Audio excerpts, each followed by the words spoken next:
नमस्कार, बहुत बहुत स्वागत है न्यूज 21 में आप सबका। आपके साथ मैं हूं रितिका पांडे। हमारा स्पेशल बुलेटिन देख रहे हैं। हमारे राजस्थान और देवली से खबर आ रही है, जहां आपको बता दें सखी सहेली समूह द्वारा आयोजित 3 दिवसीय एग्जीबिशन का सफल समापन हुआ है, जिसमें आयोजक कमलेश मुद्रा ने बताया है कि शहर की महिलाओं ने उत्साहपूर्वक भाग लेकर अपनी कला और हुनर का प्रदर्शन भी किया है। इसी बीच आपको बता दें, प्रतिभागियों ने इस मंच को स्वरोजगार और सृजनात्मक अभिव्यक्ति का अनमोल अवसर भी बताया है। इसी बीच कहा जा रहा है कि अवसर को खास बताया जा रहा है। ऐसे आयोजनों को नियमित रूप से आयोजित करने की मांग भी की जा रही है। वहीं बात करें तो प्रदर्शनी में हस्तशिल्प, फैशन, होम डेकोर और खाद्य उत्पादों की आकर्षक झलक भी देखने को मिली है। देवली से रोहित साहू की रिपोर्ट देख रहे हैं आप।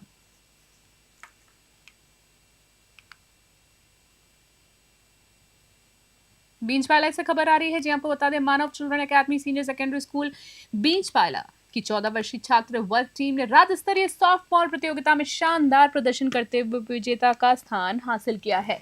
वहीं बात करें तो फाइनल में टीम ने मेजबान हनुमानगढ़ को कड़ी टक्कर दी है और मुकाबला 0-1 से हराकर रनर अप बनी है। कोच पंकज शर्मा, नीरज गहलोत्रा और प्रवीण कुमार के मार्गदर्शन में खिलाड़ियों ने कठिन परिश्रम किया है। वहीं कप्तान देव करण को श्रेष्ठ खिलाड़ी पुरस्कार से सम्मानित भी किया गया है। प्राचार्य रजनी शर्मा और अध्यक्ष रणजीत शर्मा ने खिलाड़ियों को बधाइयां दी और कहा है कि ये उपलब्धि पूरे जिले के लिए गौरव की बात है। विद्यालय में विजय जुलूस और सम्मान समारोह भी आयोजित किया गया है।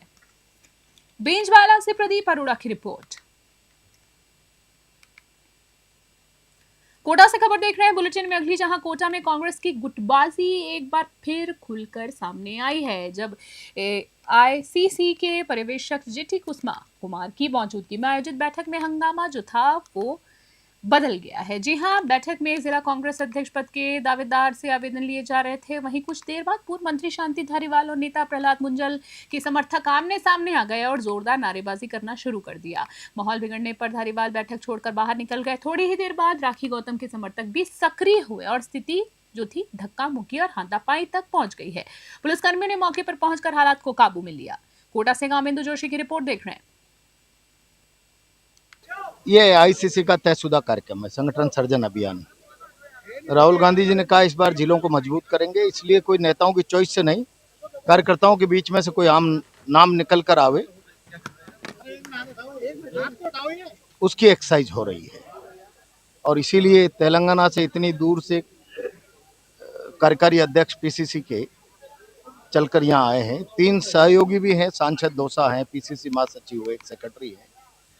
और मकसद ये है कि किसी नेता की मर्जी के बजाय आम कार्यकर्ता के बीच में से कोई ऐसा नाम निकले जो कांग्रेसमैन हो और कांग्रेस को ताकत दे, संगठन को आगे बढ़ा सके।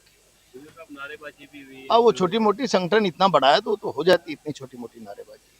रोका है सब कार्यकर्ताओं को, आपस में मत करो भाई। देखो छोटी मोटी बातें हो जाता है आपस में। ये आईसीसी का तयशुदा कार्यक्रम है, संगठन सर्जन अभियान।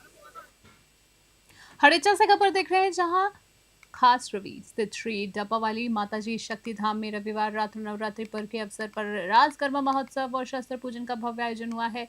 महंत भवानी गिरी महाराज के सानिध्य में वैदिक मंत्रोच्चारण के साथ शस्त्र पूजन संपन्न हुआ है। कार्यक्रम की शुरुआत गणेश वंदना से हुई है, जिसके बाद गायिका लक्ष्मी खंडेलवाल ने गरबा गीतों से वातावरण को भक्तिमय बना दिया।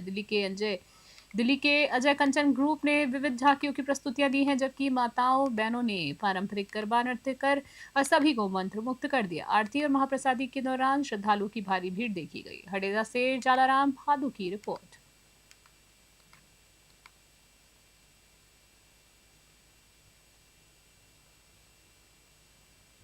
अड़ीसा से खबर देख रहे हैं, चितलवाना उपखंड क्षेत्र के ग्राम चिमड़ावास स्थित श्री गुरु जम्बेश्वर भगवान मंदिर में आज शाम असोज वर्दी पूर्णिमा के अवसर पर खीर महोत्सव और जम्बोजी जागरण का भव्य आयोजन होगा। ये कार्यक्रम संत श्री अमरदास महाराज के सानिध्य में संपन्न होगा। वहीं जम्बेश्वर सेवा समिति द्वारा आयोजित ये पारंपरिक उत्सव हर वर्ष श्रद्धा और भक्ति के साथ मनाया जाता है। भक्तजन गाय का दूध लाकर खीर बनाते हैं, जिस पर चंद्रमा की किरणें पड़ते ही उसे अमृतमय प्रसाद माना जाता है। अगले दिन हवन यज्ञ और मेले का आयोजन होगा, जिसमें क्षेत्र भर से बड़ी संख्या में भक्त शामिल होंगे। हडेचा से जलाराम भादु की रिपोर्ट।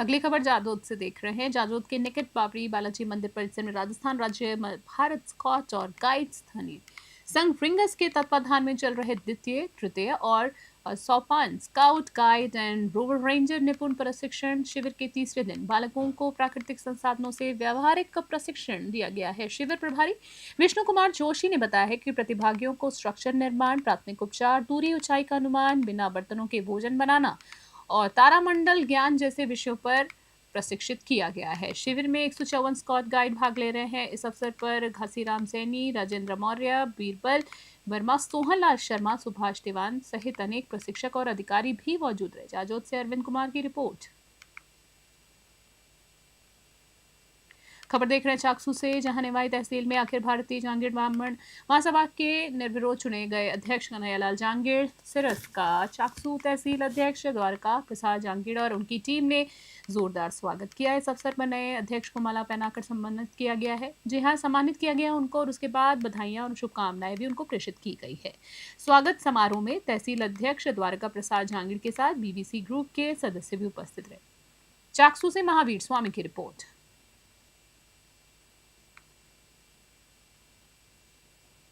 अलवर से खबर देख रहे हैं। अलवर सरस डेयरी के चर्चित चेयरमैन चुनाव सोमवार को संपन्न हुए हैं। जी हां, आपको बता दें चेयरमैन चुनाव सोमवार को संपन्न हो गए हैं, जहां भाजपा पक्ष के उम्मीदवार नितिन सांगवान ने अकेले नामांकन दाखिल किया और नामांकन सही पाए जाने के बाद उन्हें निर्विरोध चेयरमैन घोषित किया गया। इस दौरान वन राज्य मंत्री संजय शर्मा, भाजपा जिला अध्यक्ष अशोक गुप्ता सहित अन्य नेता भी मौजूद रहे। डायरेक्टरों का चुनाव पहले ही निर्विरोध संपन्न हो चुका है, जिसमें 4 महिला डायरेक्टर्स चुनी गई हैं। वन मंत्री संजय शर्मा ने कहा है कि नितिन सांगवान का IIT शिक्षा डेयरी के लिए नए आयाम स्थापित करेगा और किसानों पशुपालकों के लिए खुशी की बात है। उन्होंने विपक्ष पर तंज कसते हुए कहा कि कांग्रेस के आरोप बेबुनियाद है और निरर्थक भी है।